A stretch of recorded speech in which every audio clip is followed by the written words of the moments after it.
Olá, alunos!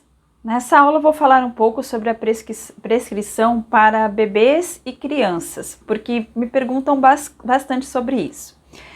Vejam bem, os critérios para observar e recomendar para bebês e crianças são os mesmos. Você vai observar quais são as características da personalidade.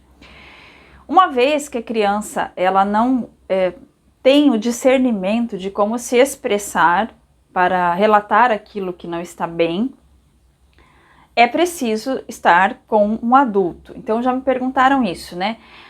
Quando eu vou prescrever para uma criança, eu devo ouvir a mãe ou devo ouvir a criança? Se você estiver com a criança ali junto, é interessante ouvir as duas partes, até porque a mãe geralmente dá a visão sob o ponto de vista dela. E pode ser diferente da criança. Então você observa a forma como a criança fala, a forma como se expressa, como senta, né? O gestual, tanto de adultos como de crianças, é muito importante para que você consiga perceber ali o que está oculto, né? No que é falado. Então, se você puder ouvir as duas partes, ouça as duas partes. Se não for possível, você precisa priorizar o que a mãe fala, até porque a mãe é a responsável, então até os 18 anos é preciso que exista esse acompanhamento de alguém responsável, certo? Então se escuta a mãe.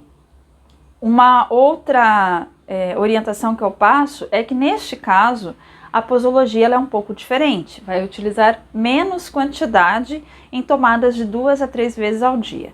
Então está aqui na descrição do vídeo tanto algumas dicas para compreender essas perspectivas da criança, quanto a posologia indicada. Então basta que na hora de fazer a recomendação você adapte de acordo com a idade da criança aquela recomendação. Um outro aspecto, como já foi falado, é a questão de diluição, né? Alguns pais se incomodam de utilizar o brandy ou o conhaque, né, o brandy conhaque na diluição, então você pode optar pela glicerina, por ser doce, então de um consumo bastante suave, especialmente para crianças, se não houver nenhum histórico de diabetes na criança. Se não, pode optar então pelo vinagre de maçã e assim não há o perigo da criança estar consumindo o álcool.